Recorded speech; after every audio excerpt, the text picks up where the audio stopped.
आजम खान के ही गढ़ रामपुर उपचुनाव में आए नतीजे नवाब खानदान की सियासत के लिए ग्रहण साबित हो गए। कभी मुश्किल से मुश्किल हालातों में खुद को बचाए रखने में माहिर आजम को आखिर क्यों हार का सामना करना पड़ा। राजनीति में आजम खान का खेल खत्म होने के बाद लोगों के मन में सवाल उठ रहे हैं कि क्या ये आजम युग का अंत चल रहा है। आखिर आजम खान की इमोशनल अपील भी काम क्यों नहीं आई। हार के बाद अब क्या करेंगे आजम खान, बहुत महत्वपूर्ण सवाल है। कुछ चीज़ें समझने जैसी हैं। इस रिपोर्ट में आगे बढ़े हैं उससे पहले हम आपको कुछ सवाल बता देते हैं। पहला सवाल, क्या आजम खान की सियासत सपा के साथ ठीक नहीं चल पा रही है? क्या आजम खान अपने लिए कोई नया ठोर तलाशेंगे? क्या आजम खान में अब वो बात नहीं रह गई जो किसी ज़माने में हुआ करती थी? इन सवालों को भी एक एक करके समझने की ज़रूरत है। दरअसल समाजवादी पार्टी में जो आपसी उठापटक चली उसका बड़ा खमियाजा कई चुनावों में देखने को मिला है। आजम खान और अखिलेश यादव के बीच वो नज़दीकियां देखने को नहीं मिलती जो आजम खान और मुलायम सिंह यादव के बीच देखने को मिलती थी। ये बहुत महत्वपूर्ण है। आजम खान पार्टी के निर्विवाद रूप से सबसे बड़े नेताओं में से एक हैं। निश्चित तौर पर वो समाजवादी पार्टी और मुस्लिम मतदाताओं के बीच एक पुल का काम भी करते हैं। वो सिर्फ सपा के लिए नहीं बल्कि उत्तर प्रदेश की राजनीति के लिए मुस्लिमों के एक बड़े नेता माने जाते हैं, बड़े चेहरे माने जाते हैं। लेकिन पहले तो वो जेल में रहे, फिर अपनी पार्टी में हाशिए पर रहे। रामपुर के मुस्लिम वोटर्स को लेकर भी सवाल खड़े हो रहे हैं क्योंकि इस सीट पर 50% से ज्यादा मुस्लिम मतदाता हैं जिन्होंने इस बार आजम खान या यूं कहें कि उनके करीबी रहे आसिम रजा को चुनने से इनकार कर दिया। रामपुर का किला फतेह करने वाले आकाश सक्सेना ने भी अपनी बात रखी और कहा कि अब्दुल ने साथ दिया। रामपुर के मुस्लिम वोटर्स जो बीजेपी की ओर शिफ्ट हुए हैं इसकी वजह क्या रही? क्यों मुस्लिम वोटर्स जो आजम खान को अपना नेता मानते थे उन्होंने इस बार उनका साथ नहीं दिया?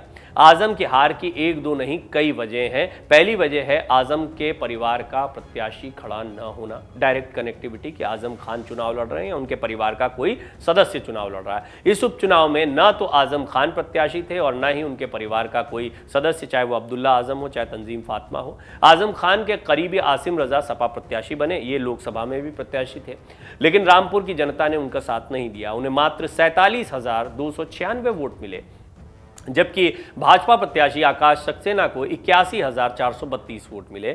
इसी साल हुए विधानसभा चुनाव में आजम खान को 1,31,000 वोट मिले थे। ये वाकई सोचने वाली बात है। एक तो 33% के आसपास वोट प्रतिशत रहा है, वोट ही बहुत कम पड़े हैं और ये कम वोट पड़ना अपने आप में बताता है कि लोगों के मन में इस चुनाव को लेकर वो उत्साह नहीं था जो रामपुर में हुआ करता था।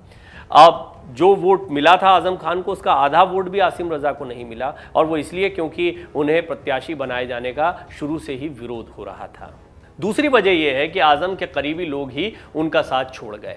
साये की तरह साथ रहने वाले लोगों के दूर जाने से आजम को इस बार काफ़ी नुकसान हुआ। आजम के करीबियों में कई नाम हैं। तीसरी वजह यह है कि रामपुर के मुस्लिमों पर बीजेपी ने अच्छी पकड़ बना ली थी और इस उपचुनाव के नतीजों से ये बात साफ हो गई कि अब मुसलमान भाजपा के पास चले गए। आज कम से कम रामपुर की अगर बात करें तो जब प्रचार हो रहा था तब भी प्रत्याशी आकाश सक्सेना को मुसलमानों को गले लगाते देखा गया। आजम के किले को ढहाने के लिए बीजेपी ने कई मुस्लिम चेहरों को आगे कर दिया। उपचुनाव में स्टार प्रचारक के तौर पर पूर्व केंद्रीय मंत्री मुख्तार अब्बास नकवी ने मोर्चा संभाला। राज्य मंत्री दानिश आजाद अंसारी और भाजपा अल्पसंख्यक मोर्चा के प्रदेश अध्यक्ष कुंवर बासित अली भी रामपुर में डेरा डाले रहे। खासतौर पर पसमानदा मुसलमानों पर बीजेपी का ज्यादा फोकस रहा, जबकि चुनाव से ठीक पहले आजम खान के महिलाओं को लेकर दिए गए बयान पर ज्यादातर मुस्लिम महिलाएं उनसे खफा हो गई थी, जिसका खमियाजा भी शायद आजम खान को भुगतना पड़ा हो। रामपुर में मिली हार आजम खान को हर वक्त चुभती रहेगी। कुछ जानकारों का यह भी कहना है कि अखिलेश यादव ने मैनपुरी में डिंपल को जीत दिलाने के लिए रामपुर में आजम को बलि का बकरा बना दिया। दूसरी तरफ कानूनी शिकंजे में फंसकर रामपुर से विधायकी गंवाने वाले आजम खान को हराने के लिए बीजेपी मिशन मोड में जुटी हुई थी। रामपुर उपचुनाव में जमीनी हकीकत यह रही कि चुनाव में उत्साह उमंग सब कुछ गायब था। चिटपुट केंद्रों को छोड़ दें तो ज्यादातर बूथों पर वोटर्स की न तो लंबी लाइन थी और न ही अच्छी खासी भीड़ थी। यहां तक कि कुछ जगहों पर बिना लाइन लगाए ही वोट डालते लोग दिखाई दिए। यही नहीं, मुस्लिम बाहुल्य इलाकों में भी मतदाताओं की भीड़ काफी कम दिखाई दी। एक तरह से देखा जाए तो रामपुर में आजम के लिए ये एक बुरा वक्त है। जब उनकी विधायकी गई तभी उपचुनाव की नौबत आई और ऐसे में आजम खान को अपने करीबी आसिम रजा को उतारना पड़ा। लेकिन बीते कुछ समय से आजम खान का असर नहीं दिख रहा है और उनके भविष्य की राजनीति को लेकर कई सवाल खड़े हो रहे हैं।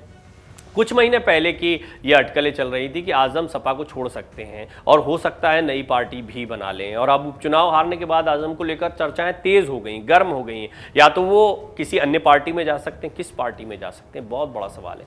बहुजन समाज पार्टी इस वक्त दलित और मुस्लिम वोट बैंक को अपने साथ में लाने में जुटी हुई है।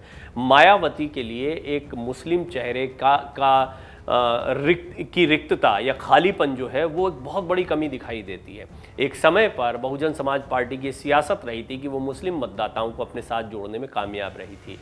आजम खान को लेकर बहुजन समाज पार्टी के दरवाजे बहुत मुमकिन है खुले हो सकते हैं, लेकिन ये थोड़ा दूर की कौड़ी है। जैसा शिवपाल यादव के बारे में भी एक एनालिसिस में हमने आपको पहले ही बताया था, जब बीजेपी से उनकी नज़दीकियां दिखती थीं, कि समाजवादी पार्टी उनकी जड़ें हैं, समाजवादी पार्टी के अलावा उनका कोई ठूर नहीं दिखता, घूम फिर कर उनको समाजवादी पार्टी की राजनीति में आना है।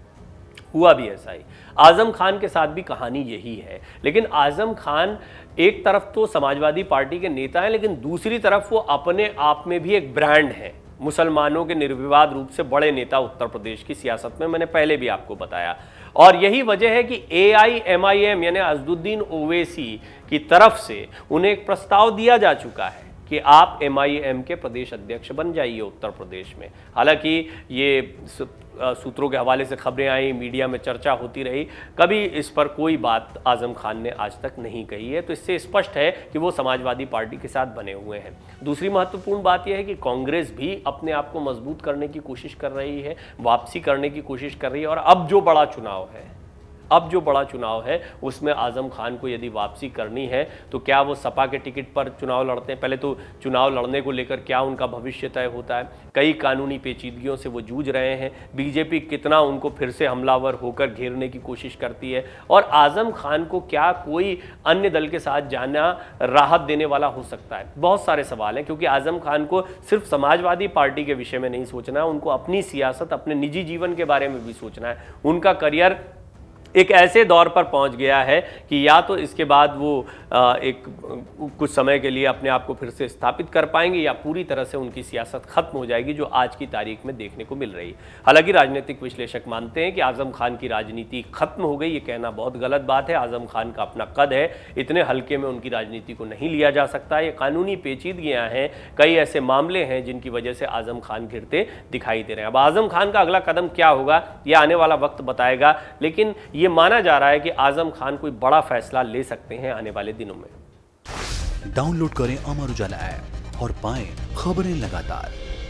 अगर आप ये वीडियो YouTube पर देख रहे हैं तो हमारे चैनल को सब्सक्राइब करें और बेल आइकन को दबाना ना भूलें। अगर आप Facebook पर ये वीडियो देख रहे हैं तो हमारे पेज को लाइक करें।